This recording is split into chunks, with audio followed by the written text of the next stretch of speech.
Seguro estou nos braços daquele que nunca me deixou.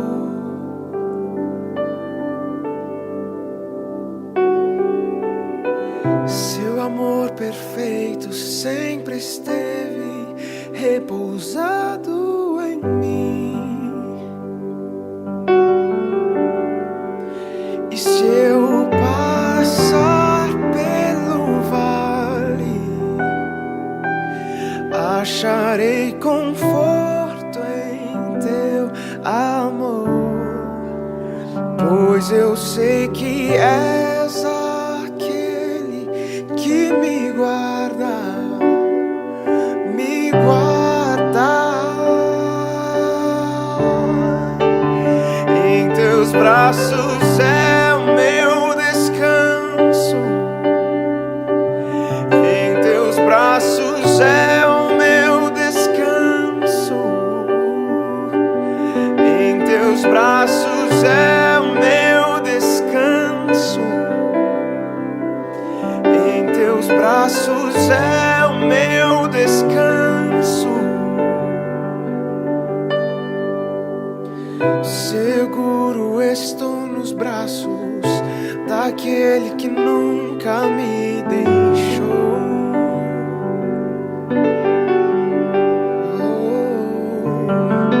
Seu amor perfeito sempre esteve repousado em mim.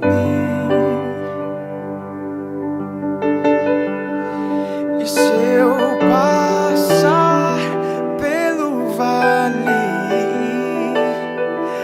acharei conforto em teu amor, pois eu sei que és aquele que me guarda, me guarda. Em teus braços é o meu descanso, em teus braços é o meu descanso,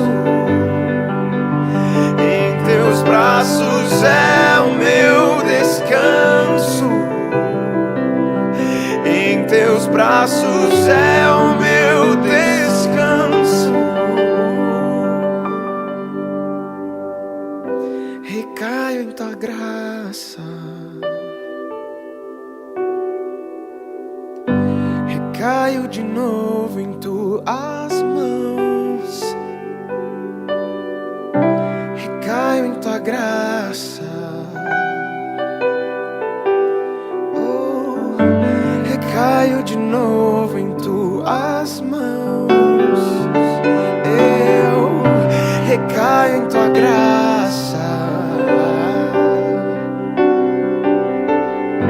recaio de novo em tuas mãos. E se eu passar pelo vale, acharei conforto em teu amor, pois eu sei que és aquele que me guarda, me guarda. Em teus braços é o meu descanso,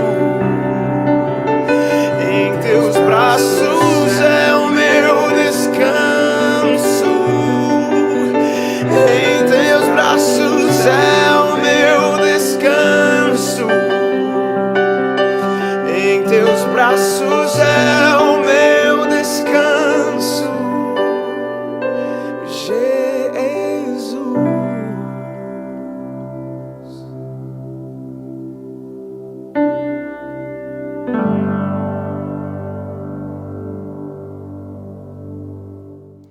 Olá pessoal, tudo bem?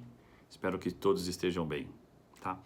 Primeiro recadinho que eu quero dar para vocês é: se inscreve no canal do YouTube da Igreja da Vila, né? Participa dos cultos, como a gente faz também pelo Facebook, e ativa o sininho em relação ao YouTube para você receber as notificações de novos conteúdos, né? Como os conteúdos e os vídeos da Vila Gui, os conteúdos referentes aos cultos da Igreja da Vila. Participe e, importante, curta, compartilhe, né? Outras pessoas podem ser alcançadas com você compartilhando. A gente sabe, a gente compartilha viagens, a gente compartilha restaurantes em que a gente vai jantar, uma festividade, um aniversário, um encontro familiar. E esse momento é um momento de encontro. É um momento em que nós estamos louvando e adorando a Deus. E por que não compartilhar? Esta graça que nós temos tendo nesse momento pode ser alcançada também através do nosso compartilhamento para com outras pessoas. Porque nós sabemos que Deus é o nosso refúgio e a nossa fortaleza. Então, nesse momento, eu gostaria que vocês abrissem a Bíblia nos Salmos 46 para lermos juntos, tá? Na sua Bíblia, no seu aplicativo. Então, vamos lá. Salmos 46. Deus é o nosso refúgio e fortaleza, socorro bem presente nas tribulações. Portanto, não temeremos, ainda que a terra se transtorne e os montes se abalem no seio dos mares. Ainda que as águas tumultuem e espumerem, e na sua fúria os montes se estremeçam. Há um rio cujas correntes alegram a cidade de Deus, o santuário das moradas do Altíssimo. Deus está no meio dela, jamais será abalada. Deus a ajudará desde antemanhã.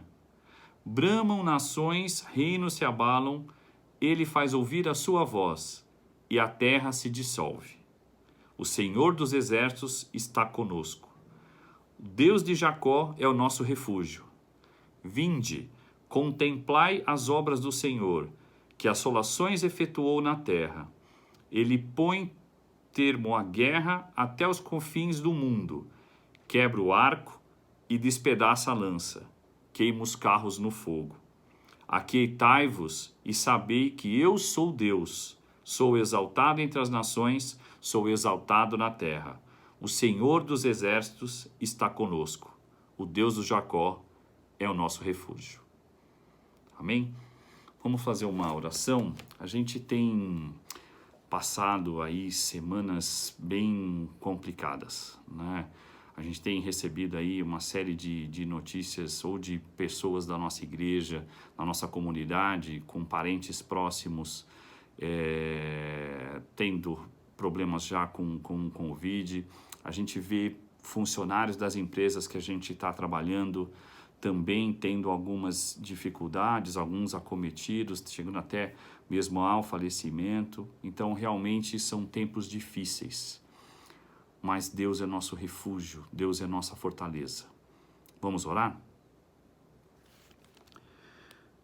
Pai do céu, na Tua presença, Senhor, eu te entrego as nossas vidas, Pai.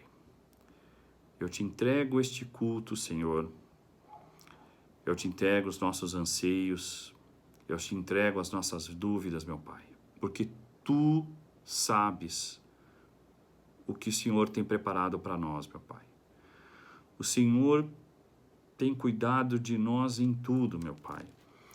E sabemos que a Tua mão está em todas as nossas dificuldades, Senhor, em todas as nossas alegrias, Senhor. O Senhor sabe quanto difícil tem sido esses dias, Senhor, esses meses, Senhor, e quem sabe até este ano, meu Pai. Mas existe a Tua fortaleza, Senhor, que a Tua mão nós não largaremos, meu Pai.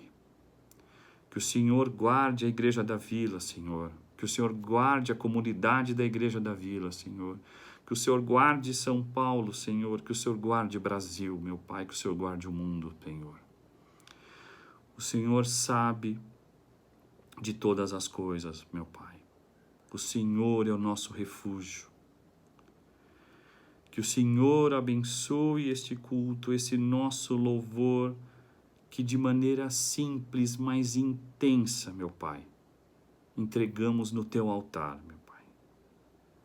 Eu peço e te agradeço pelo teu Filho amado Jesus. Amém.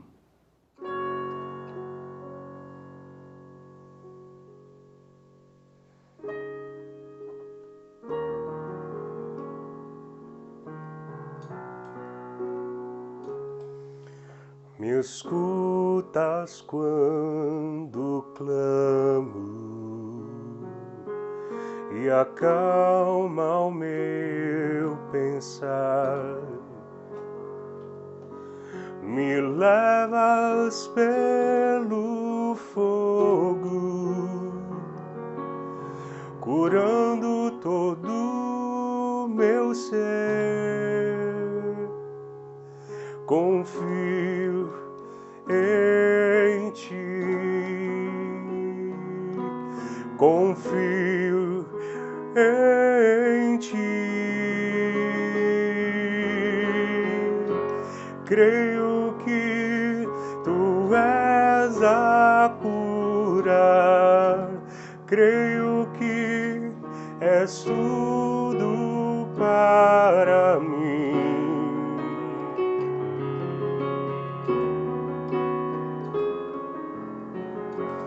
Creio que tu és a vida, creio que não há outro igual a ti.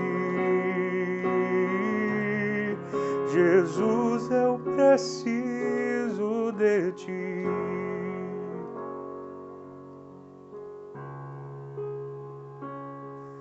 Me escutas quando clamo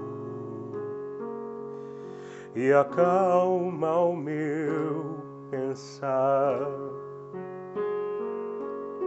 Me levas pelo fogo, curando todo meu ser. Confio em ti,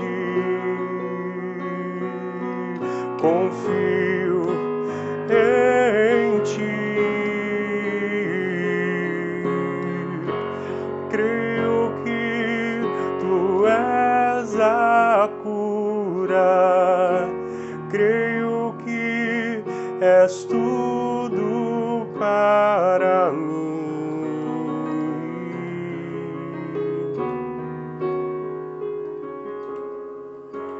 Creio que tu és a vida, creio que não há outro igual a ti. Jesus, eu preciso de ti. Nada é impossível para ti, nada é impossível, nada é impossível para ti. Tens o meu mundo em tuas mãos, nada é impossível para ti, nada é impossível, nada é impossível para ti. Tens o meu mundo em tuas mãos, creio que tu és a cura, creio que és tudo para mim.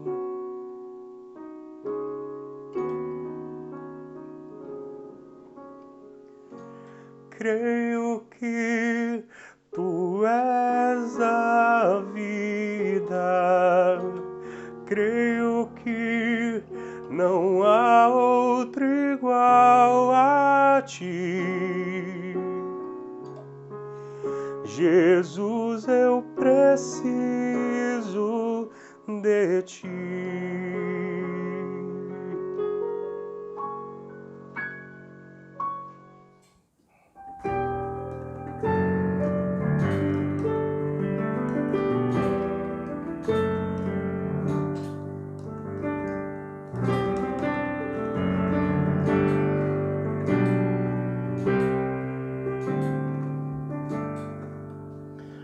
Os céus manifestam tua glória, Senhor. Os céus manifestam tua glória, Senhor. E todo o universo proclama o teu louvor. E ao Deus que tudo criou, nós exaltamos, Criador, Deus de amor. Tuas obras manifestam tuas maravilhas, ó Senhor. Os céus manifestam tua glória, Senhor. Os céus manifestam tua glória, Senhor. E todo o universo proclama o teu louvor. E ao Deus que tudo criou, nós exaltamos, Criador, Deus de amor. Tuas obras manifestam tuas maravilhas, e ao Deus que tudo criou, nós exaltamos, Criador, Deus de amor. Tuas obras manifestam tuas maravilhas, ó Senhor.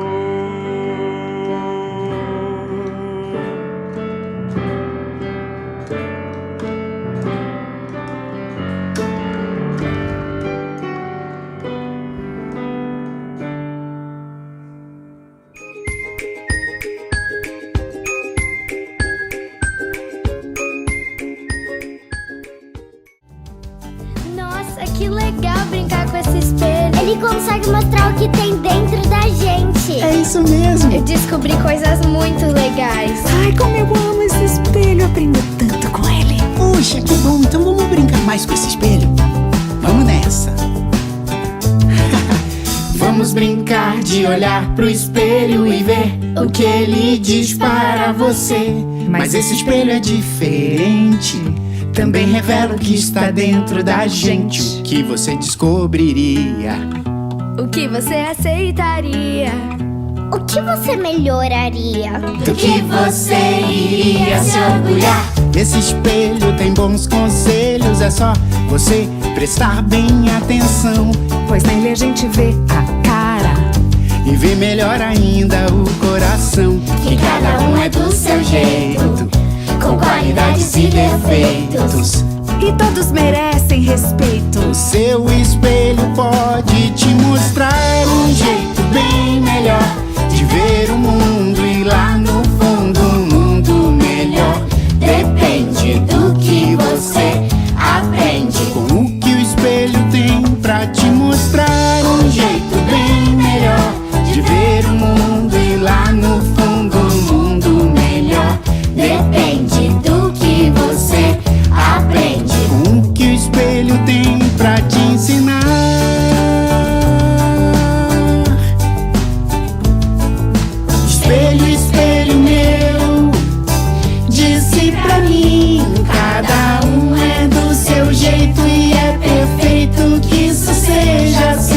assim, espelho meu, disse pra mim: cada um é do seu jeito e é perfeito, que isso seja sempre assim. Oi, crianças, tudo bem com vocês? Como vocês estão? Estão bem? Espero que sim. Olha só, o que vocês estão achando desses encontros que nós estamos tendo, falando dos nossos sentimentos? Espelho, espelho meu. Você recebeu essa caixinha, não foi? Lá dentro tem uma nuvem que você tirou e você viu aqui, ó, o seu rosto. O que você está vendo? O que você está vendo dentro de você? O que você está sentindo? E falando nisso, como é que você tem se sentido hoje? Vamos ver. Hoje a gente vai falar de um outro sentimento. Mas, para relembrar um pouquinho, no encontro do domingo passado, foi falado sobre a coragem de Débora. Débora. Aquela juíza, sabe, que ajudava todo o povo.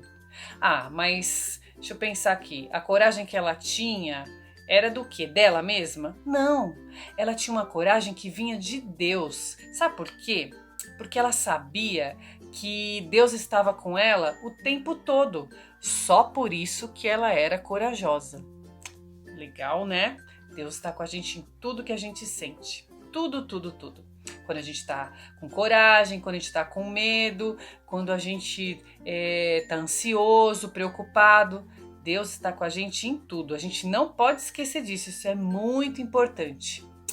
Olha só, vocês acreditam? Deixa eu até guardar a caixinha aqui, ó. Tava segurando a caixinha aqui. Vocês acreditam que Deus está com a gente até quando a gente sente ira? Ira? O que é ira? Ira é um ódio, uma raiva muito, muito forte. É uma coisa assim muito forte que a gente não consegue nem controlar. Quando viu, ó, já foi, já explodiu. Então eu vou contar para vocês hoje a história de Pedro. Pedro é uma pessoa que andava com Jesus, ele era amigo de Jesus. E essa história, ela está lá na Bíblia. Então, essa história é do quê? É um conto de fadas. Não, não é um conto de fadas. Essa história é uma fábula. Não, não é uma fábula. É uma lenda. Não. Essa história está na Bíblia. Então, se está na Bíblia, é uma história de verdade. É uma história que aconteceu mesmo. Então, vamos lá. Antes de Jesus ser levado para a cruz, sabe o que aconteceu? Ele tinha ido para um lugar, assim, orar. Então ele terminou de orar e ele saiu com os discípulos, aqueles amigos de Jesus que andavam com ele, sabe? Pedro, Tiago, João, são 12? São 12, mas eu não sei o nome de todos eles de cor. Eu só sei que Pedro, a história de Pedro, então eu vou falar do Pedro. Ele saiu com os discípulos para um jardim. De repente, gente, tava lá Jesus, discípulos, apareceram vários soldados. Sabe, é como se fosse a polícia de hoje em dia. Apareceu um monte assim. E eles estavam procurando quem? Jesus. Para prender Jesus. Gente, Jesus fez alguma coisa errada assim que tinha que chamar a polícia? Alô, polícia, vem aqui que Jesus fez uma coisa muito grave, isso aqui. Não, Jesus não tinha feito nada de errado. Mas os soldados, eles foram lá para prender Jesus. E aí, Pedro viu que Jesus ele ia ser preso. Então, o que será que aconteceu? Já vou te mostrar. Oi, crianças. Vocês viram? Até para contar o que aconteceu, eu tive que mudar de ambiente. Eu tive que vir para um ambiente aqui de fora. Mas com todo cuidado, não tem ninguém aqui, por isso que eu estou sem máscara, ok? Então vamos lá, história. O que será que aconteceu quando Jesus viu... Quando Pedro viu que Jesus seria preso. Então, Pedro ficou que nem essa lata de refrigerante aqui, ó. Ih, gente, a tia Kelly ficou doida de vez. Ixi, chama o médico. Peraí que eu vou te mostrar. Pedro ficou que nem essa lata de refrigerante, ó. Como se Gente, uma raiva de ver Jesus sendo preso.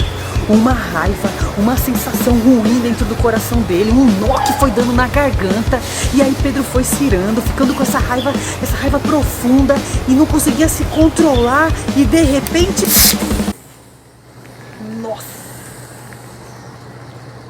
Olha isso aqui. É isso que aconteceu. A raiva, a ira de Pedro espirrou para todo lado. E ele ficou com muita raiva mesmo. E aí ele tomou uma atitude.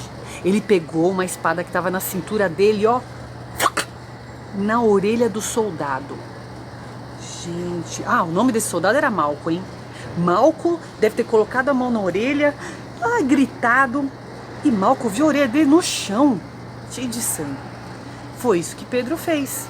Ele, assim como o refrigerante, espirrou, explodiu a raiva dele e descontou no soldado, arrancou a orelha do soldado. Terrível isso, hein?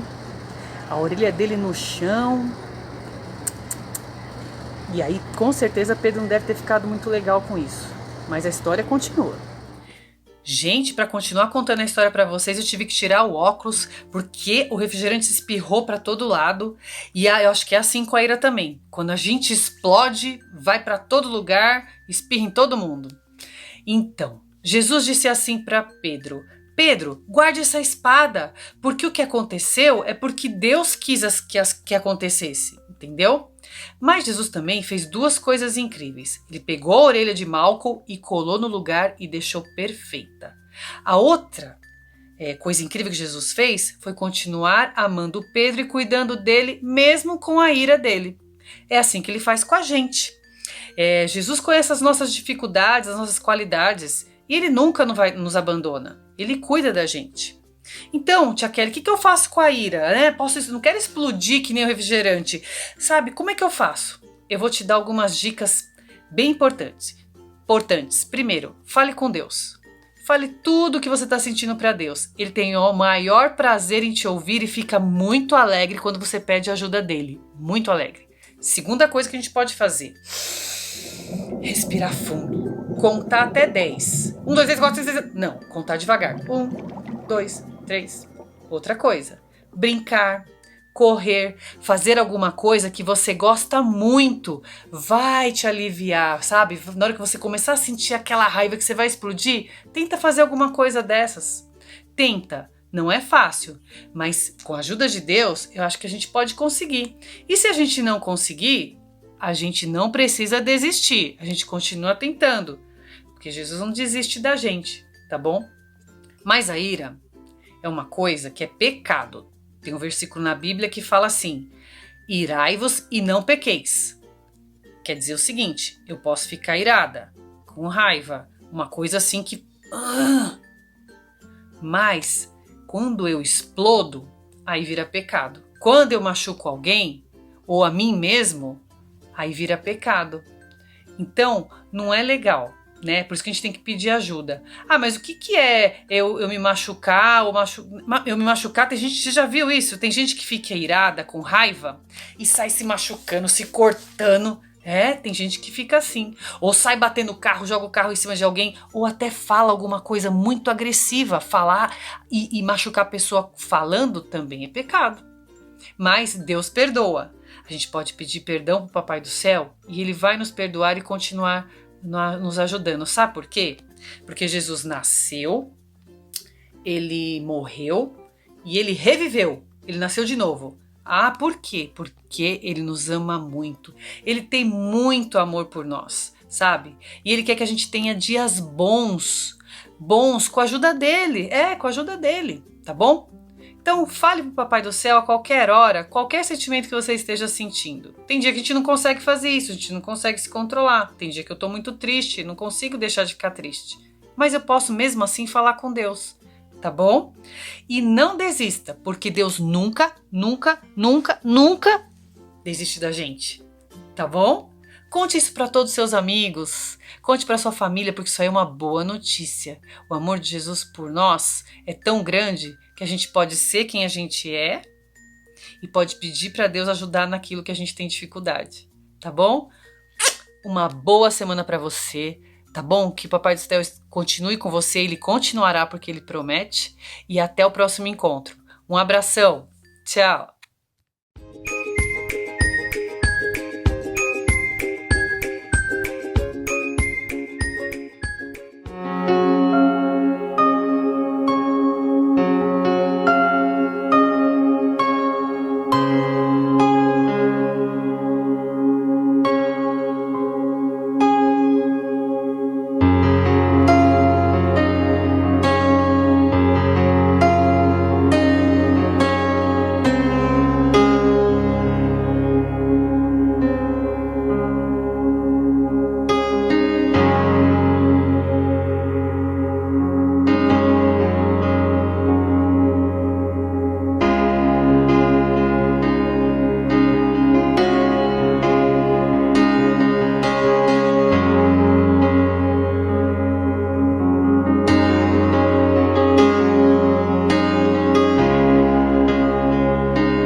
Olá, meu amigo, minha amiga, vocês que estão aí vivendo esse tempo juntos aqui.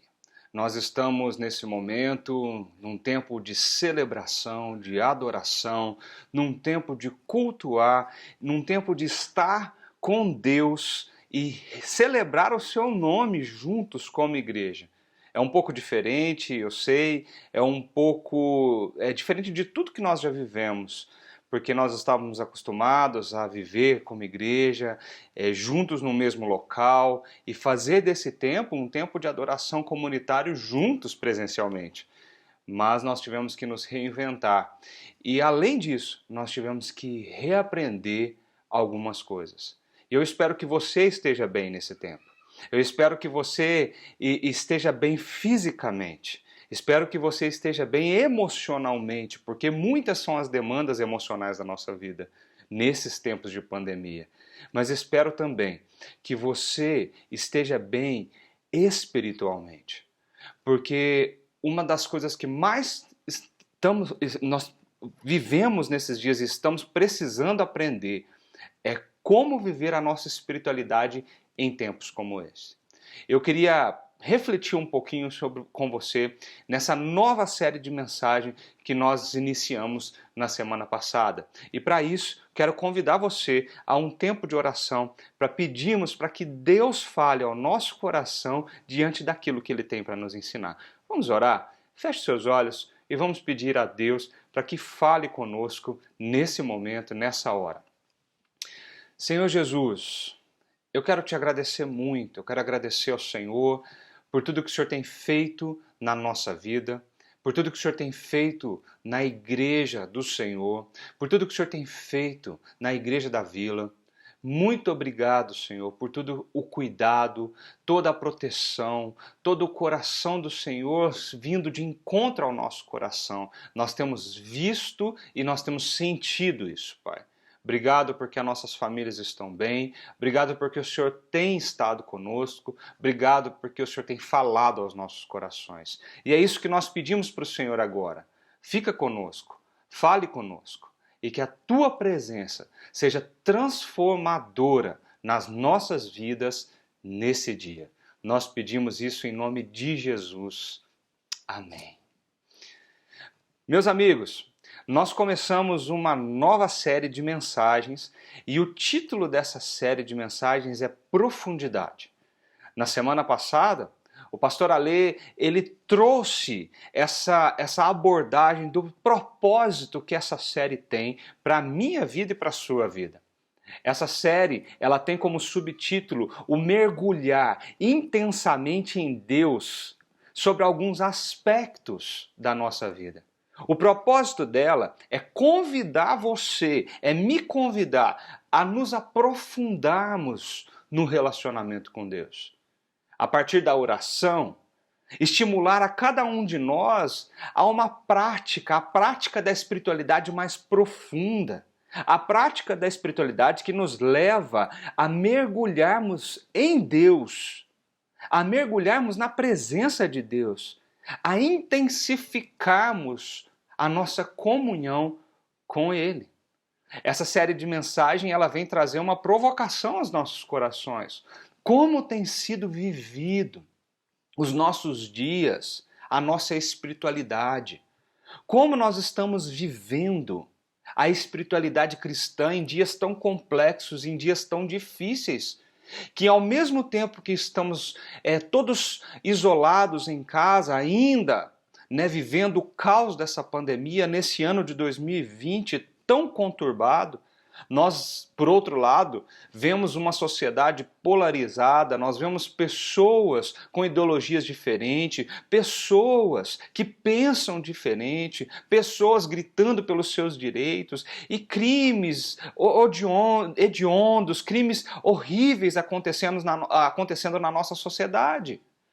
Nós estamos mergulhados na intensidade de tudo isso que está acontecendo. E essa série vem questionar o nosso coração e nos convidar a ir mais fundo, a aprofundar, a viver a nossa espiritualidade de uma forma diferente. E por que é tão pertinente esse tema? Porque nós vivemos numa sociedade acostumada e contextualizada com o superficial. Eu não sei se você percebe isso, mas as nossas relações sociais têm se tornado a cada dia mais superficiais, descartáveis, utilitaristas. Nós nos relacionamos com as pessoas pelo que as pessoas têm a nos oferecer. Nós nos relacionamos com pessoas a partir daquilo que eles podem nos beneficiar. Nós nos relacionamos com pessoas, mas não em profundidade. Nós não queremos aprofundar nossas relações, nós queremos estar no raso, no superficial, porque aí eu não me firo, aí eu não me torno vulnerável para com o outro. E sabe uma das coisas que mais intensifica a superficialidade das relações humanas no tempo que nós estamos vivendo? A tecnologia. Nós vivemos hoje, como nunca antes na nossa história, uma era virtual. A pandemia intensificou tudo isso. Nós estamos dentro de casa. As reuniões de trabalho são reuniões na tela do computador. As nossas relações familiares, as festas de aniversário, os momentos de happy hour, nossos momentos de festas, nossos momentos de diversão passaram de momentos juntos presencialmente agora para momentos diante de um computador ou de um celular. Você já parou para pensar nisso? Nós estamos numa era virtual que tem contribuído muito para que as relações que já eram superficiais intensifiquem-se e se tornem cada vez mais superficiais. As mídias sociais ajudam muito para isso. As redes sociais, elas contribuem para que eu consiga ser quem eu sou. Ali eu posso postar o que eu quiser. Ali, a menina forte, superpoderosa, competente, bem-sucedida, com um corpo perfeito, tem milhares de admiradores, esconde a depressão, a solidão, as marcas em seu corpo para aliviar a dor, a autoestima lá embaixo, o desejo do suicídio. Eu não sei se você parou para pensar nisso, mas a identidade cultural desse sujeito no meio dessa confusão pós-moderna, ela é marcada por um individualismo muito grande, um narcisismo crescente, é exacerbado isso. E as mídias sociais ajudam muito. Ali você posta o que você quiser, ali você é o que você quiser, ali você se mostra como quiser. E meu amigo, vem cá, no Instagram, no Facebook, nós postamos fotos sorrindo, nós postamos pratos de comidas bonitos, nós postamos as melhores viagens. É como se nós criássemos uma persona de nós mesmos. E essa persona é que vai ali para as nossas mídias sociais. Ela está sempre sorrindo, é sempre forte, é sempre o vencedor, o conquistador, aquele que atingiu prêmios, pegou o diploma, conseguiu um título, conquistou uma carreira. Vocês percebem? As mídias sociais intensificam essa superficialidade porque o profundo está escondido, o profundo está guardado. Bauman chamava isso da liquidez do amor, da liquidez do sentimento, da liquidez da emoção, e por que não dizer da liquidez dos relacionamentos? Nossos relacionamentos pessoais, o nosso convívio social são mediados pela tecnologia. As pessoas agora estão cada vez mais trocando o conceito de se relacionar pelo conceito de conectar com parceiros, com redes de relacionamento, mas nada precisa ser profundo. Nada precisa ir fundo no nosso coração, nos nossos sentimentos, nas nossas emoções. Eu não preciso me comprometer, eu não preciso me conectar a ponto de ficar comprometido intensamente com o outro. E nós vemos isso em todas as esferas. Nós vemos isso nas esferas profissionais. Não existe mais aquele desejo de uma longa carreira. Eu posso mudar de trabalho quando aquele já não me servir mais, ou quando eu quiser crescer mais, ou quando aquela empresa ela já não me comporta. As relações de amizade, elas são trocadas. Coisas acontecem e as amizades são trocadas. Os nossos casamentos, eles estão permeados por um utilitarismo tão grande que se o outro não me fizer bem, eu deixo. Eu abro mão, eu abandono, eu me divorcio, porque o importante é ser feliz, o importante é o meu coração, o importante sou eu. Esse individualismo, esse narcisismo, essa superficialidade que é exposta e esconde uma profundidade caótica. Por que tudo isso? Porque no meio dessa sociedade, essa sociedade que é superficial, é descartável, é utilitarista, nós vivemos também o contraste de uma sociedade que busca uma experiência. É a experiência do indivíduo. Eu preciso viver alguma coisa, eu preciso sentir alguma coisa. E nessa busca dessa experiência profunda, a sociedade se perde.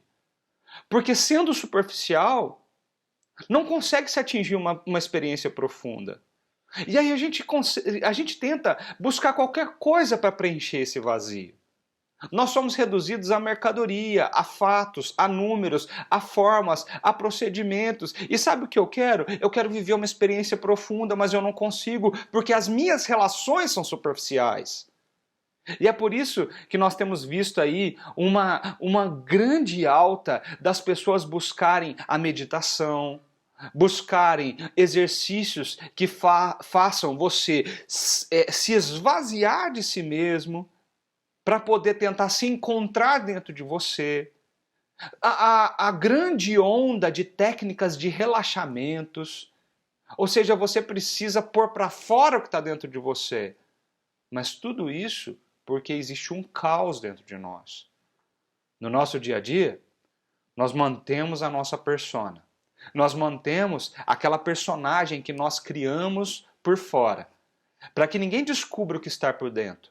Nos nossos relacionamentos, nós mantemos o perfil de não se entregar, não depender, de não ser vulnerável, de não mostrar os meus defeitos, de não mostrar os meus erros, porque é superficial. É superficial. Sabe o que me preocupa, meu querido e minha querida? Sabe o que me fez pensar esses dias? O que me fez colocar o coração para pensar sobre isso? Nessa série de mensagens que nós estamos aqui, né, desfrutando, é que muitas vezes essa relação superficial que nós vivemos no nosso dia, nas nossas amizades, nos nossos relacionamentos íntimos, na nossa família, na nossa relação de trabalho, esse relacionamento superficial, essa superficialidade de tudo, ela toma forma na nossa espiritualidade. E nós começamos a viver uma espiritualidade superficial, uma espiritualidade desse personagem que nós criamos. Nós vamos na igreja. Quando nós podíamos ir na igreja, nós íamos na igreja no domingo, E parece que o meu dever estava cumprido. Parece que era aquilo e somente aquilo. O que bastava era eu ir lá, dedicar 1 hora, 1 hora e meia ali, voltar para minha casa e a minha espiritualidade estava checada na minha lista de tarefas. A espiritualidade se torna mais um ponto de vários que eu possuo na minha vida. E isso é tão superficial quanto o resto das esferas que eu vivo. Se os meus relacionamentos se tornaram superficiais nessa época que eu estou vivendo, o meu relacionamento com Deus pode ter se tornado tão superficial quanto o meu relacionamento com as pessoas. A tecnologia pode estar me fazendo ser tão superficial com Deus quanto eu sou superficial com o outro. Você já parou para pensar nisso? Você já parou para pensar que a nossa vida com Deus, ela pode estar sendo muito aquém daquilo que Deus quer que nós vivamos com Ele? A gente está usando nessa série de mensagem um texto muito bonito, que é o texto do Sermão do Monte. O Sermão do Monte, no Evangelho de Mateus, ele vai do capítulo 5 ao capítulo 7. E ali nós vemos um longo discurso de Jesus para aqueles seguidores dele, para a multidão, para os seus discípulos, aqueles que queriam estar perto dele, próximo dele. Ali Jesus olha nos olhos dos seus discípulos. Ali ele mostra como é o estilo de vida daqueles que o seguem, o estilo de vida do relacionamento que ele espera com aqueles que o seguem. O Sermão do Monte é uma exposição muito completa acerca da piedade cristã, da vida cristã, como nós devemos ou deveríamos viver. Ele nos mostra os perigos de levar a nossa vida comparada aos extremos. Jesus senta naquele lugar, olha nos olhos dos seus discípulos e começa a questionar, a contrastar o relacionamento superficial com Deus e o relacionamento profundo e íntimo com Ele.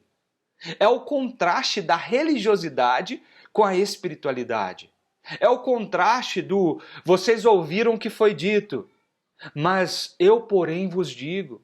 É o contraste que Jesus tem feito de uma sociedade que vive o raso, mas que ele deseja que viva o profundo.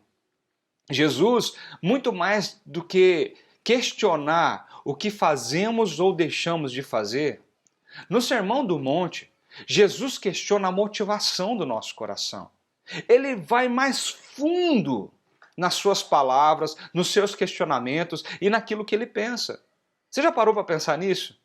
Jesus olha para os seus discípulos e ele passa a dizer coisas não a nível do faça isso ou não faça aquilo. Jesus vai olhar para o coração de cada um dos seus discípulos e perguntar para eles o que tem passado dentro do seu coração. Porque se a sua intenção, a sua motivação, ela não condiz com aquilo que deveria ser, já existe pecado dentro de cada um de nós. Como é a questão da superficialidade na tua vida, na prática, na vivência. E ele contrasta isso colocando a vida dos hipócritas, dos religiosos. Ele contrasta isso mostrando como nós não deveríamos viver a nossa espiritualidade. Todas as vezes que eu leio esse trecho do Sermão do Monte, isso mexe com o meu coração. Porque eu fico pensando que Jesus olhou para aqueles discípulos e disse para eles assim: eu quero que vocês venham viver um relacionamento profundo comigo. Profundo comigo. Foi no Sermão do Monte que Jesus disse que muitos vão chegar para ele e dizer: Senhor, eu fiz tantas coisas no seu nome. E que Jesus vai olhar para eles e falar assim: mas eu não conheço você. O conheço aqui é eu não vivi um relacionamento profundo com você. Eu não conversei com você, você não conversou comigo, você não gastou tempo comigo, você não investiu tempo da tua vida, do teu dia, dos teus dias comigo. Não existe relacionamento sem tempo, sem cultivo, sem investimento. Porque senão, nós estamos simplesmente reproduzindo essa cultura da superficialidade, do utilitarismo, esse individualismo que não sai da esfera do eu mesmo. Jesus quer ir mais fundo e ele quer contrastar essa profundidade com a superficialidade. Nós vemos ali muitos religiosos que batiam as mãos no peito e diziam: eu faço isso, eu faço aquilo, eu obedeço às tuas leis, eu ando no caminho certo, eu faço o que o Senhor mandou. E Jesus parece que olha para eles e fala assim: mas o que o seu coração pensa? O que o seu coração sente?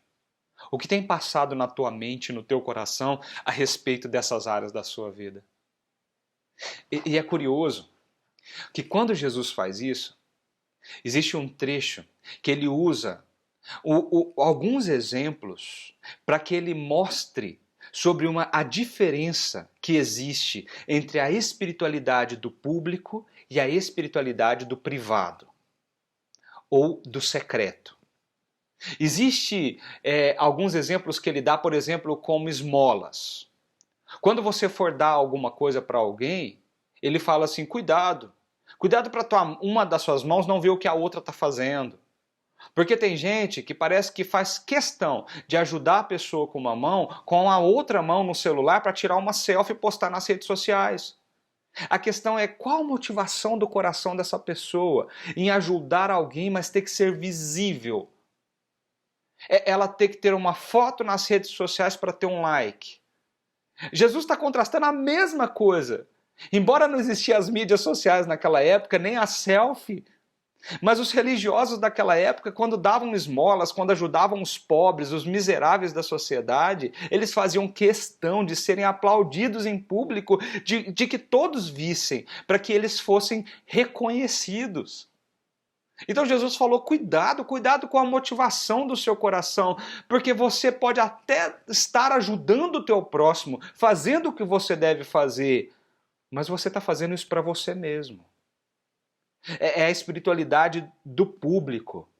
Eu preciso estar no meio do público, eu preciso estar no meio da multidão, eu preciso que a multidão me veja fazer isso, eu preciso viver isso no meio dos outros, para que os outros me achem como espiritual. E ele diz: cuidado, quando você fizer isso, faça em secreto, faça de uma forma que ninguém veja. Você não precisa ficar gritando e dizendo que você deu isso ou aquilo para alguém. Ele usa outro exemplo, que é o exemplo do jejum. Ele diz assim: quando vocês forem fazer jejum, tomem cuidado. Porque tem gente que quando vai fazer o jejum, ele dizendo ali para os religiosos, eles ficam abatidos, ficam entristecidos, eles ficam com o rosto pálido. E parece que faz questão de quando as pessoas perguntarem: por que você está assim? E parece que faz até aquela cara de dó, né? Falar assim: eu estou de jejum, né? Por quê? Porque eu sou muito espiritual, eu busco a Deus. Jesus olha para essa situação e fala: cuidado com essa espiritualidade do público, que ela está manifestada no público, mas que ela tem a motivação errada, que é uma motivação de enaltecer o seu próprio coração. Quando você for fazer jejum, lave o seu rosto, põe um sorriso no rosto, mostre para as pessoas que você está bem porque você está buscando a Deus. Percebe esse contraste? Percebe o que Jesus está tentando fazer aqui no Sermão do Monte? Ele está nos dizendo que existe uma grande diferença da espiritualidade vivida no público, mas uma espiritualidade que tem a motivação errada, da vanglória do seu coração, a espiritualidade que é vivida no público para que os outros vejam o que eu estou fazendo e me aplaudam. Mas existe a espiritualidade vivida no secreto, no privado, aquela que só Deus vê. E é curioso porque ele usa a oração como um dos exemplos também. Porque os religiosos oravam no meio das praças, oravam alto, audivelmente, E eles faziam orações com palavras bonitas, palavras eloquentes. Pareciam que as orações eram muito mais uma recitação de uma poesia do que uma oração direcionada para Deus. E Jesus olha para isso e fala assim, não. Do que adianta viver a espiritualidade do público se você não vive a espiritualidade do secreto? Quando você for orar, entra no teu quarto, fecha a porta, ora a teu pai em secreto, e o teu pai que vê você no secreto, ali é você e ele, só vocês dois, ele vai te recompensar. Quando eu parei para pensar um pouquinho sobre isso, eu comecei a pensar na nossa vida. Quantas vezes nós priorizamos e achamos que a nossa espiritualidade ela somente deve e precisa ser vivida no público? Se a nossa igreja não estiver presencial, alguma coisa está fora do rumo. Existe alguma coisa que está fora do lugar. Então não existe uma forma de eu me conectar espiritualmente porque a igreja não está presencial. Eu tenho que orar, mas eu tenho que orar bonito para que os outros vejam. Eu preciso dizer palavras bonitas, um discurso bonito de oração. Eu comecei a pensar na minha espiritualidade. Porque a verdadeira espiritualidade, nas palavras de Jesus, é aquela do secreto. É quando você abençoa o seu irmão, mas ninguém está vendo. É quando você busca a presença de Deus em jejum e oração, mas ninguém está vendo. É quando você fecha a porta do seu quarto e você e Deus é tudo o que importa naquele momento. A espiritualidade do secreto revela quem nós somos espiritualmente. E à medida que nós conseguimos fazer dela uma prática na nossa vida e na nossa história, nós percebemos o quão maduros espiritualmente nós estamos. Essa é a grande mensagem do Sermão do Monte. Jesus está olhando para aquela multidão, olhando para aquele povo e dizendo, cuidado com a motivação do coração de vocês. O mais importante da vida de vocês é o que vocês estão vivendo, na conexão que vocês têm com o Criador, com Deus, com o seu Pai. Essa é a verdadeira espiritualidade cristã. Quando a gente olha para a prática da oração, talvez você, como eu, deve pensar assim, nossa, como é difícil. Como é difícil viver a intensidade da prática da oração. E é muito difícil. Se você até hoje achou que era fácil, eu queria te dizer, é difícil. E não sou só eu que penso assim. Vários teólogos da história, várias pessoas que investiram tempo estudando as Escrituras e pregando o Evangelho, disseram a mesma coisa, orar é difícil. Existe um fato latente na nossa espiritualidade. Além da nossa dificuldade de exercê-la individualmente no nosso secreto, nós temos dificuldade de praticá-la. A oração é difícil. Existe uma grande dificuldade nas pessoas em orar, em gastar tempo em oração, em dedicar tempo para orar. E é por isso que Jesus, no meio do Sermão do Monte, quando ele está dizendo como nós devemos orar, ele olha para os seus discípulos e fala assim, existe um jeito que vocês precisam fazer isso. Quando vocês orarem, orem assim. Sabe o que eu penso sobre isso? É que a oração é uma prática espiritual essencial, que não é para ser vivido na superficialidade, mas que é para ser vivido na profundidade da nossa vida.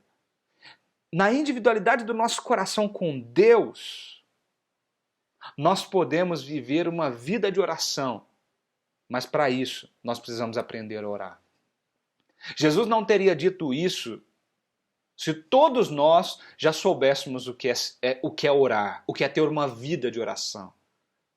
Nós precisamos aprender como orar. E sabe o que é pior? Porque nós pensamos que nós já sabemos. A pior coisa que nós podemos fazer é entrar na vida cristã pensando que a oração é fácil, pensando que orar é natural, que nós vamos passar o dia inteiro orando e isso vai ser muito natural. ela é natural no sentido que nós fomos feitos para isso, mas isso não quer dizer que seja fácil. Orar é difícil. Você sabe o que você tem que fazer, mas exige um trabalho muito árduo de mim e de você. Não é uma questão espontânea. Às vezes nós precisamos marcar na nossa agenda. Nós precisamos separar blocos do nosso dia para fazer isso. Daniel fazia isso. Lembra daquela história? Daniel orava 3 vezes por dia, ele tinha sua agenda de oração. 3 vezes no seu dia ele estava ali de joelhos, voltado para Jerusalém, fazendo a sua oração.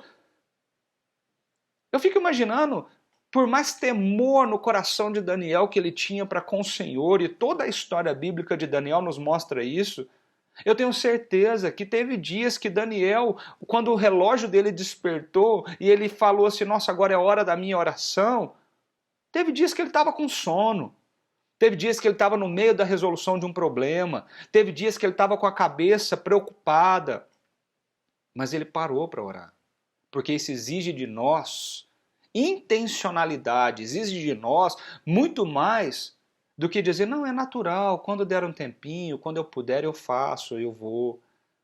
John Newton, que escreveu hinos lindos, muito bonitos, cantados até hoje por nós, ele disse o seguinte, nossa, eu me sinto tão fraco, porque o zumbido de uma mosca na sala já basta para superar a minha força. Isso me destrói. Eu estou na frente do Rei do Universo, e esse mosquito está me matando. Eu não posso orar, eu não consigo pensar, eu não consigo me concentrar. Como é difícil orar. John Newton fala isso, compartilhando a dificuldade que ele tinha da concentração daquele momento exclusivo dele de oração. Eu estava lendo, e eu gosto muito de um pastor chamado Lloyd Jones. E Lloyd Jones ele escreve sobre oração dizendo o seguinte, a oração é a mais sublime atividade da alma humana. O homem atinge o ponto culminante da sua experiência quando de joelhos se acha face a face com Deus. Nada existe que seja capaz de revelar tão bem a nossa realidade espiritual como o povo evangélico que somos do que a nossa vida de oração. Qualquer outra coisa que fazemos em nossa vida cristã será mais fácil do que orar. A oração é o teste final da qualidade espiritual de um homem, diz Lloyd Jones. Orar não é somente a mais sublime atividade da alma humana, mas também é o mais profundo teste a que pode ser submetida a nossa condição espiritual quanto à sua autenticidade. Olha o que Lloyd Jones está tentando traduzir nesse conceito dele. Ele diz, a oração, ela revela quem nós somos espiritualmente. A nossa maturidade espiritual está proporcionalmente relacionada com a quantidade de tempo que nós gastamos de joelhos. A quantidade de blocos na nossa agenda que existem prioritariamente para gastar tempo com Deus, para estar com Deus, para orar. Ele diz que isso é difícil. É tão difícil que a vida de oração passa a ser o teste da qualidade espiritual de um homem. Percebe a profundidade disso? A oração profunda ela não acontece naturalmente na nossa vida, ela precisa ser aprendida. Jesus se levantava 4 horas da madrugada, 3 horas da madrugada, saía do seu quarto, ia para um lugar deserto e a Bíblia fala que ali ele ficava em oração horas. A Bíblia chega a relatar que Jesus passou noite adentro orando. Uma vez chamou os seus discípulos para orar com ele. E ali ele passou horas ajoelhado diante da presença de Deus. Horas. Às vezes eu olho para a minha vida e fico pensando quanto é difícil dedicar alguns minutos daqueles dias turbulentos, complicados, complexos, aqueles dias cheios de problemas para serem resolvidos, aqueles dias onde o trabalho nos toma todas as energias, onde a nossa família nos cerca e nos toma todo o nosso espaço e nosso tempo. Qual a prioridade da oração na tua agenda? A oração precisa ser aprendida. A oração é muito mais do que palavras que você diz. A oração é a intenção do seu coração de ter um tempo para estar com Deus. Não é simplesmente um tempo para falar com Deus, mas é um tempo de estar com Ele. E Jesus disse: quando vocês forem orar, lembrem-se disso. Quando vocês forem orar, orem assim. A vida de oração de Jesus não apontava para esse utilitarismo das nossas relações que são superficiais, descartáveis. A vida de oração de Jesus demonstrava a necessidade que ele tinha de um tempo de qualidade na presença de Deus. A questão não é quais são as palavras que eu vou dizer, a questão é o tempo que eu vou passar com Ele. O tempo que eu vou gastar com Ele. O tempo que eu vou sentir a presença dEle. O tempo que eu vou abrir meu coração, rasgar a minha alma. O tempo que eu vou descer as minhas lágrimas. O tempo que eu vou ser eu mesmo. Não a persona que eu crio no meu dia a dia, não a personagem que posta as fotos no Instagram e no Facebook, aquele tempo onde eu, no meu quarto, com a porta fechada, é só eu e Deus. E ele falou: você precisa aprender isso. Vocês precisam aprender isso. Nós precisamos aprender isso.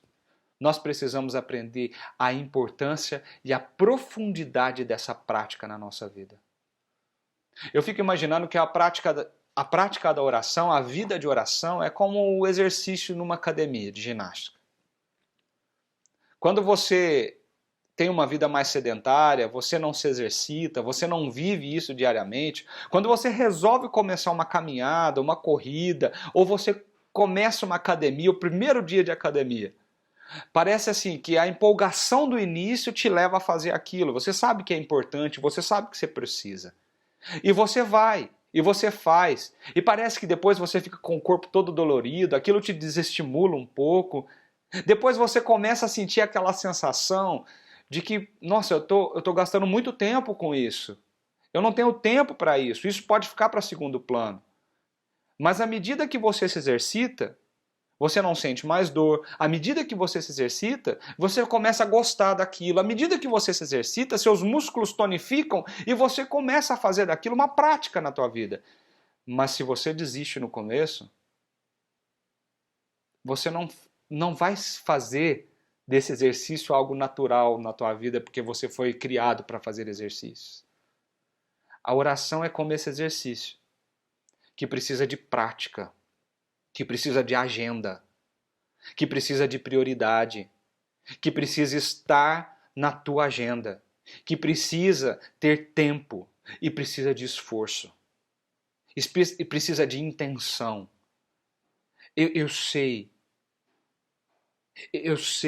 que é difícil.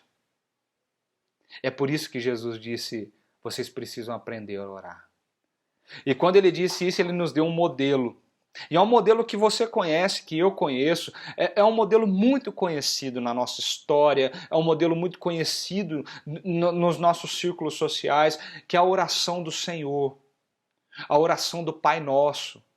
E ele disse: quando vocês forem orar, orem assim: Pai Nosso que estás nos céus, santificado seja o teu nome, venha o teu reino, seja feita a tua vontade, assim na terra como no céu. O pão nosso de cada dia nos dai hoje. Perdoa as nossas dívidas, assim como nós perdoamos aqueles que nós temos ofendido, aqueles dos nossos devedores. E não nos deixes cair em tentação, mas livra-nos do mal. Pois teu é o reino, o poder e a glória para sempre. Amém. Esse é o modelo. Esse é o padrão. E essa oração nos ensina tanta coisa. Tanta coisa. se nós estamos falando de viver, mergulhar profundamente em Deus, nós precisamos entender o que essa oração tem para nos ensinar. No domingo passado, o Ale, ele comentou sobre como essa oração começa. E a nossa forma de olhar para Deus como o nosso Pai, como aquele que é Pai, e Ele sabe do que nós precisamos. Existe uma relação entre Pai e Filho sendo simbolizada ali, sendo sinalizada por Jesus ali, nesse início. Essa invocação, ela tem muito a nos dizer. A estrutura da oração depois se divide em 6 petições.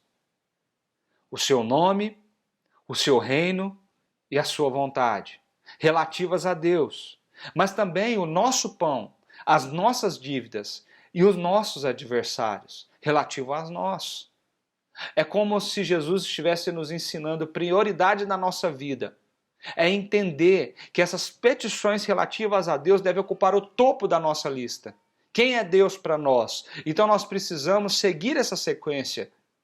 Santificado seja o teu nome. Venha o teu reino. Seja feita a tua vontade. Rapidamente eu queria convidar você a olhar atentamente para esses 3 pedidos.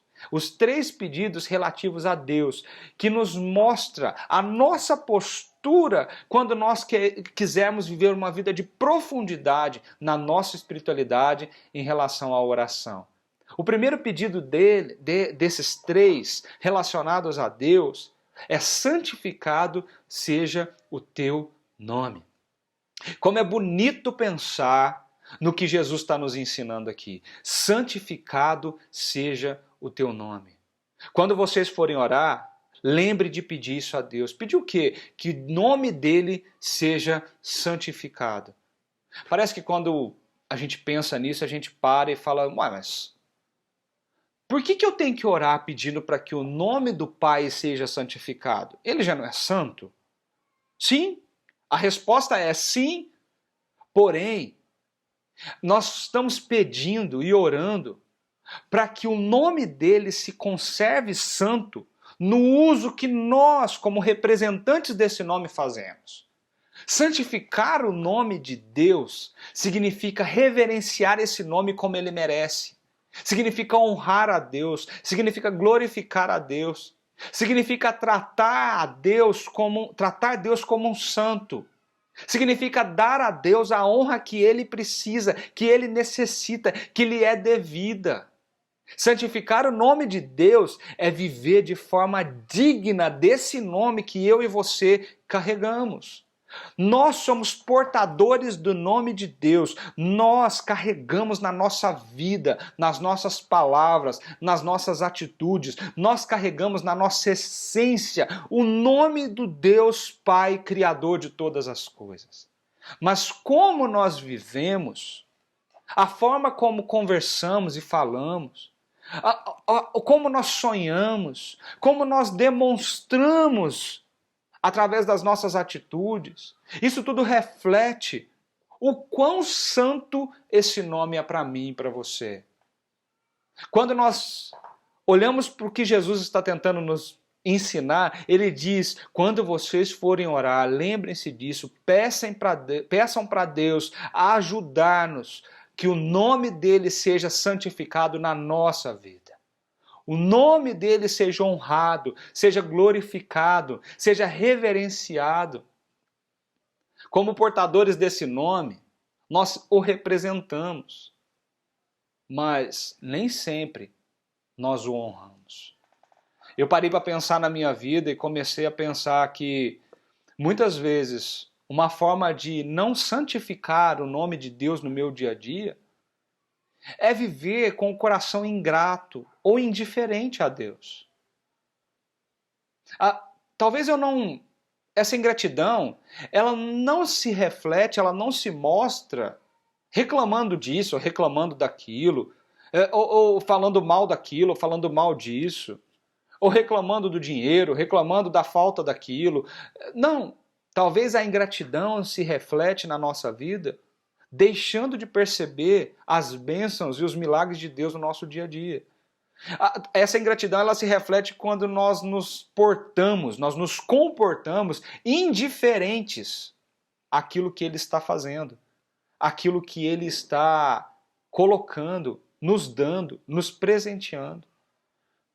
Muitas vezes nós passamos o dia inteiro preocupados com tantas coisas e nós não gastamos sequer alguns segundos para olhar para os céus e dizer: Deus, obrigado. Muito obrigado por esse carro que me leva onde eu quero. Muito obrigado por esse alimento que está na minha mesa, porque veio do Senhor.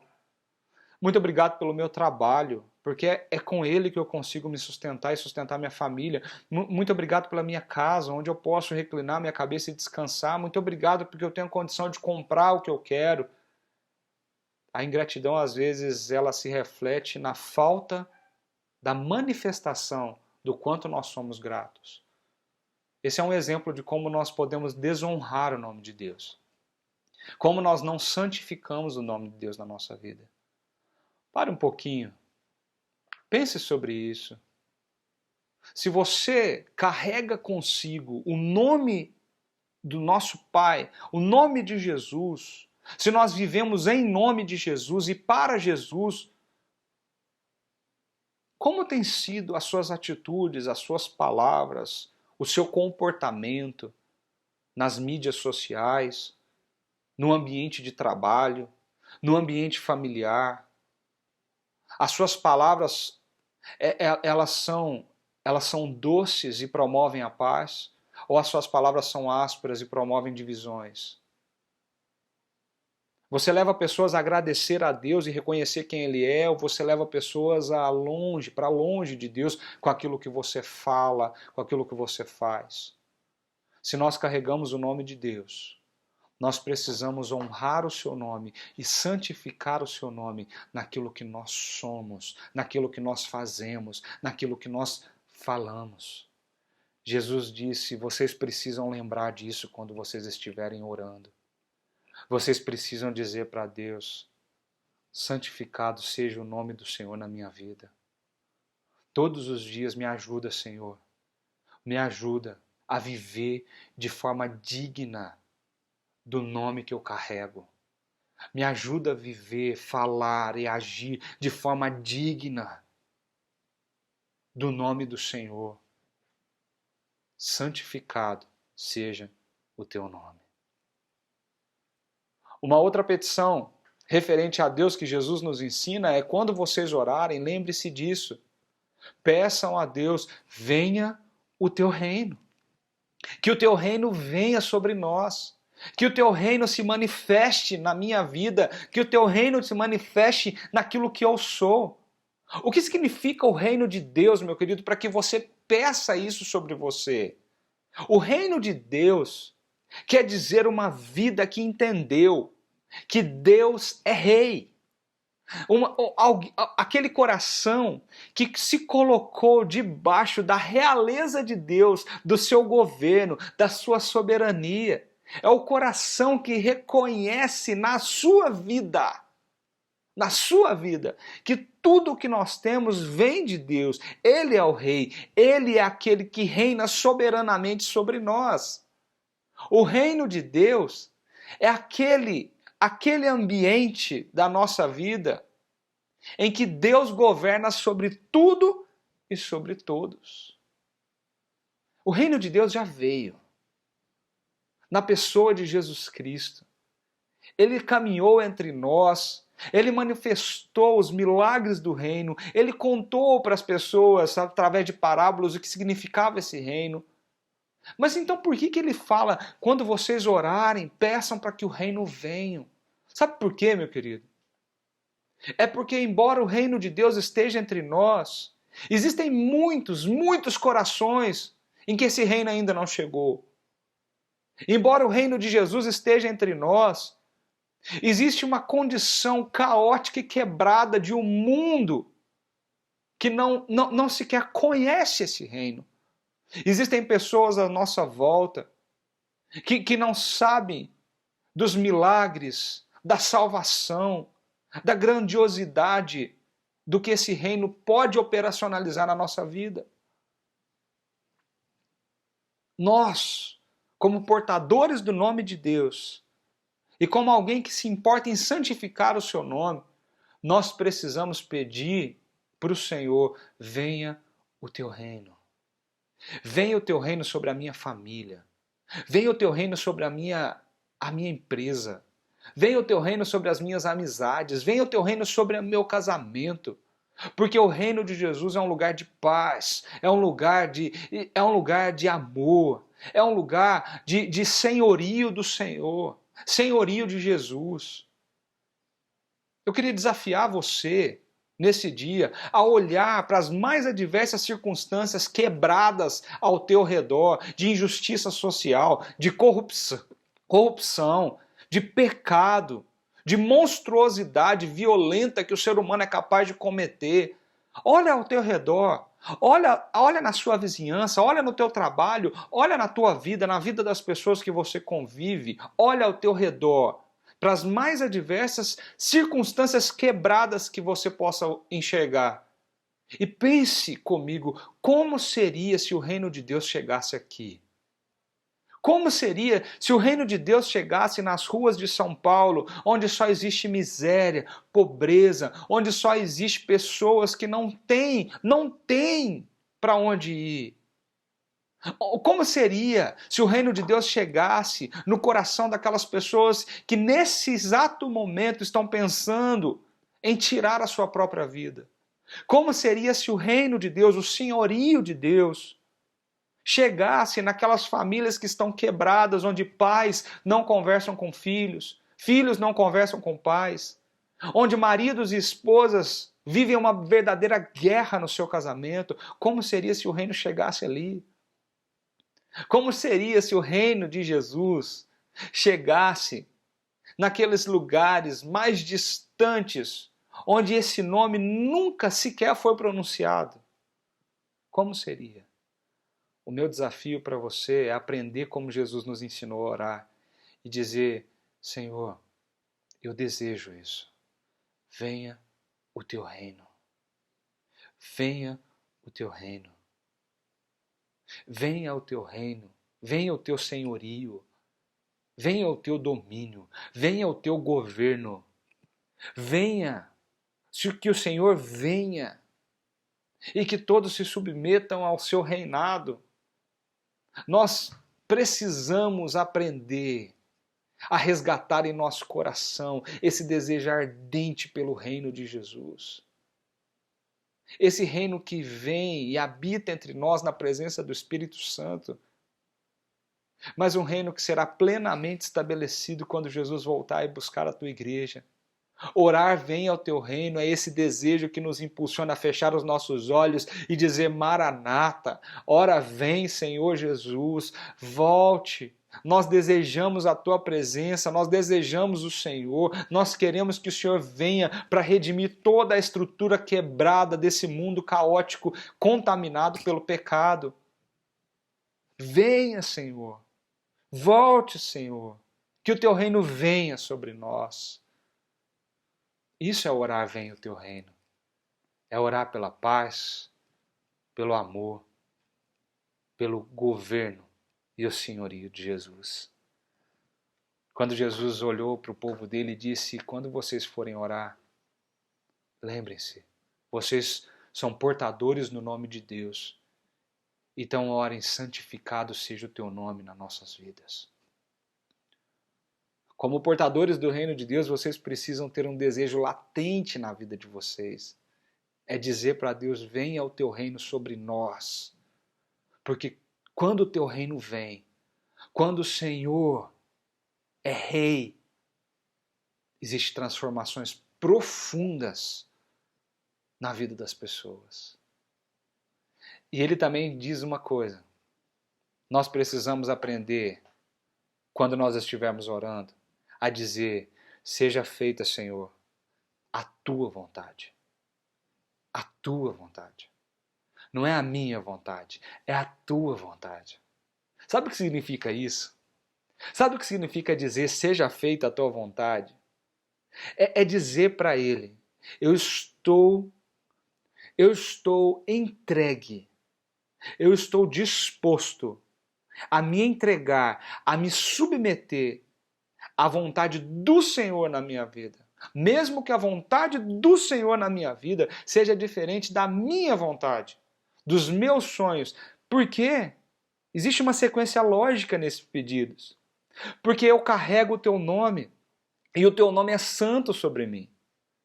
Porque o teu reino é na minha vida. Então o Senhor é meu rei. Eu não pertenço a mim mesmo, o Senhor é meu rei. E uma vez que o Senhor reina sobre mim, a tua vontade é prioridade. Mesmo que a tua vontade não seja a minha. Mesmo que a tua vontade seja diferente do que eu desejo, do que eu sonho, ou do que eu acho que deveria ser a solução dos meus problemas. Eu desejo a tua vontade. A tua vontade é prioridade.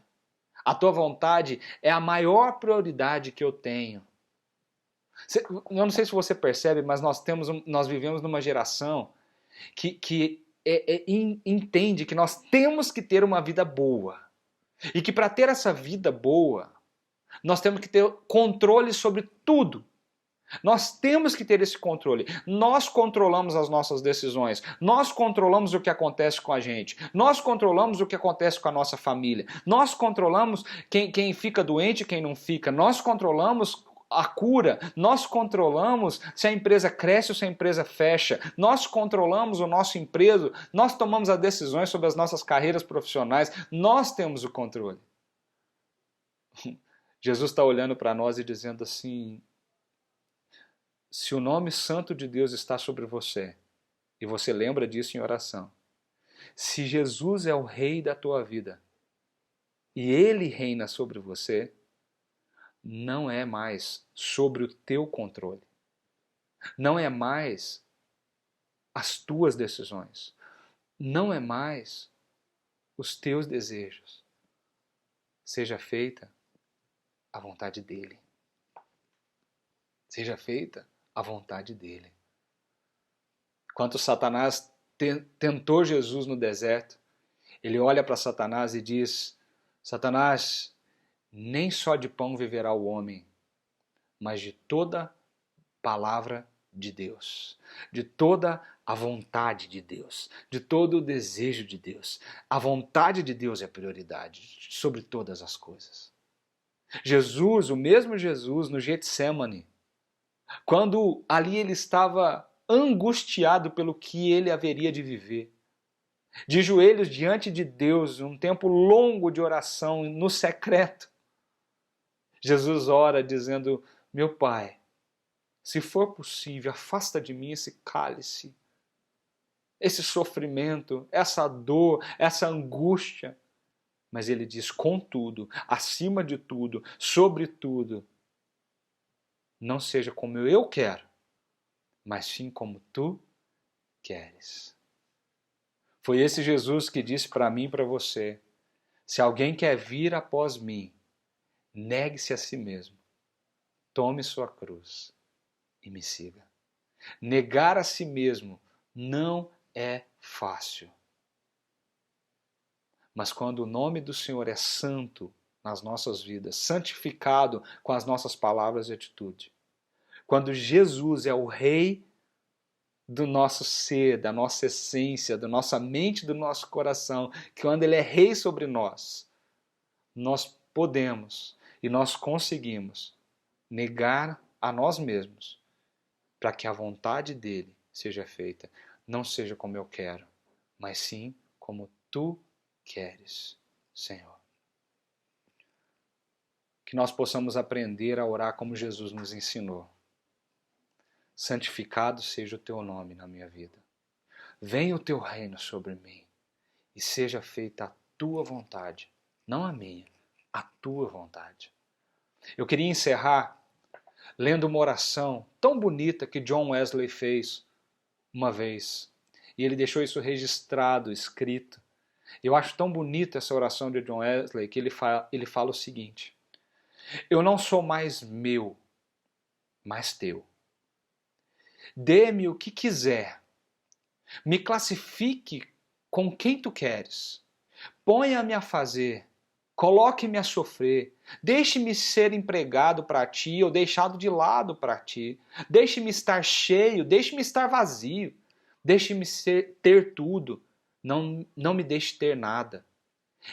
Eu livre e sinceramente entrego todas as coisas ao teu prazer e tua vontade. E agora, ó glorioso e bendito Deus, Pai, Filho e Espírito Santo, tu és meu e eu sou teu. Que assim seja, e que a aliança que fiz em terra seja ratificada no céu. Afirmar: santificado seja o teu nome, venha o teu reino, seja feita a tua vontade, é dizer o que John Wesley traduziu nessas palavras: eu não sou mais meu, mas eu sou teu. Então, independente do que o Senhor quiser que eu seja, que eu possa ser para o Senhor. Eu queria convidar você para essa reflexão, para parar, para pensar se realmente nós temos vivido essa submissão no nosso relacionamento com Deus. Porque mergulhar na intimidade com Deus é viver uma espiritualidade não do público essencialmente, mas do secreto. É a profundidade do relacionamento que diz, quando ninguém está olhando: santificado seja o teu nome, venha o teu reino e seja feita a tua vontade. Que Deus possa abençoar muito a tua vida, muito, e que você possa refletir nessa semana sobre o quão profundo é essa oração que Deus nos ensinou. E como deveria e deve ser profunda a nossa vida no exercício da prática da oração. Deus abençoe você.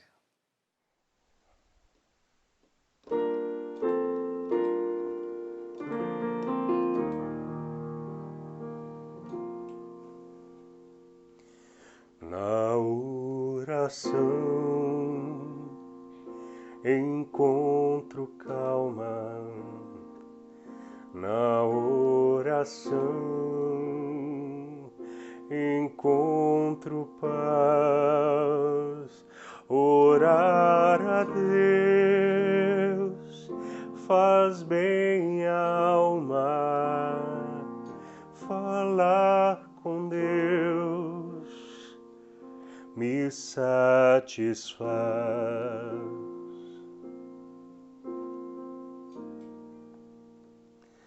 Falar com Deus, que privilégio! Abrir a alma ao Criador, sentir que os céus estão abertos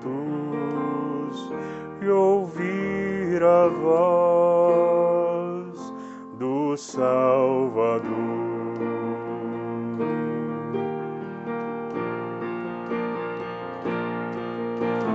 Grande é o nosso Deus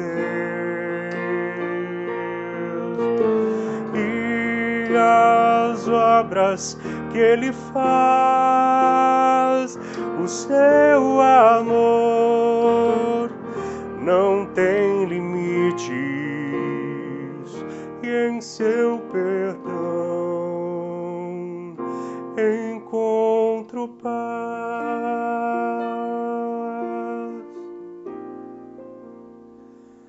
Falar com Deus é o que preciso, pois Ele é fonte de poder. Só nele a vida faz sentido, pois me dá forças pra viver.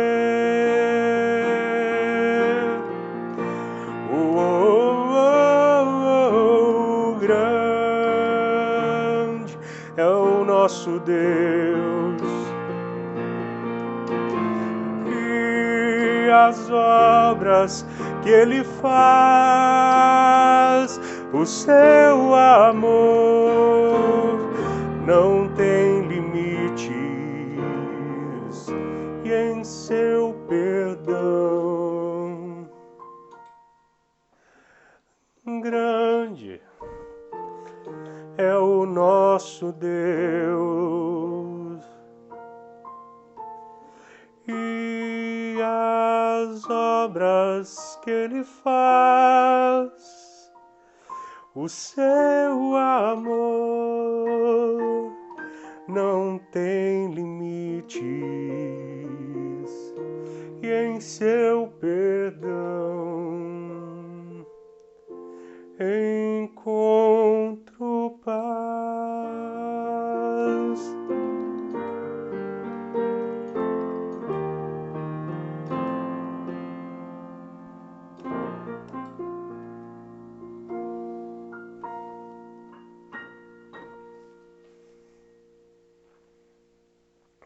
Amém. Como é bom a gente poder ter esse tempo, né? Esse tempo de refletir sobre a palavra do Senhor, de pensar na nossa vida. Como é bom poder ouvir canções, cantar. Como é bom poder viver tudo isso juntos como igreja. Mesmo cada um na sua casa, nós somos abençoados porque o que nos une é a presença de Jesus. E com certeza a Igreja da Vila está unida pela presença de Jesus nesse momento que nós estamos vivendo. Eu queria orar pela tua vida, eu queria colocar a tua família diante do Senhor e pedir a bênção dele sobre todos nós. Vamos fazer isso? Senhor, muito obrigado por esse tempo de culto, muito obrigado por esse tempo que passamos juntos aqui, muito obrigado, ó Pai, pela reflexão tão profunda que o Senhor traz aos nossos corações mediante a tua palavra. Muito obrigado, Senhor, porque é o Senhor que fala conosco. E muito obrigado porque nós podemos ouvir tua voz. Eu queria pedir que o Senhor nos ajude a viver a intensidade daquilo que o Senhor nos ensinou. E que isso seja refletido na nossa vida de oração, na prática das nossas ações, nas nossas palavras, que nós possamos aprender a dizer: santifica o teu nome nas nossas vidas, Pai. Que nós possamos aprender, ó Deus, a gastar tempo ajoelhados diante do Senhor, clamando: venha o teu reino. Venha o teu reino sobre a minha família, venha o teu reino sobre a nossa igreja, venha o teu reino sobre a nossa nação, venha o teu reino sobre o nosso governo, venha o teu reino, que o Senhor seja rei. Deus, e que o Senhor também nos ensine a dizer: seja feita a tua vontade, que seja como o Senhor quer e não como eu quero. Por mais difícil que isso seja, ensina os nossos corações a viver assim. E para isso, nós pedimos a bênção do Senhor. Então, Igreja da Vila, amados, queridos do Senhor, que a graça do nosso Senhor e o nosso Salvador Jesus Cristo, que o amor de Deus, o nosso Pai, e a presença e o consolo do Espírito Santo esteja sobre cada um de nós, hoje e sempre. Amém. Amém. Meu querido, que você possa ter uma excelente semana. Que Deus te abençoe muito, muito mesmo. E que a presença dele esteja com você todos os dias. Muito bem, gente. Nós estamos encerrando mais esse culto. E o meu desejo é que você se sinta extremamente abençoado por Deus. Que todas as coisas que aconteceram tenham trazido alguma esperança ao seu coração e alguns desafios à sua vida. Bem, a gente precisa se lembrar dos trabalhos da Igreja da Vila. O templo está fechado, mas a Igreja da Vila continua atuando. Terça-feira temos a reunião de oração, eu com o pastor Jones, lá no nosso Instagram. Às quartas-feiras nós temos os encontros da Vila Tim com o presbítero Luciano. Se eu fosse você, eu participaria deste momento. Deus abençoe a sua vida e até semana que vem.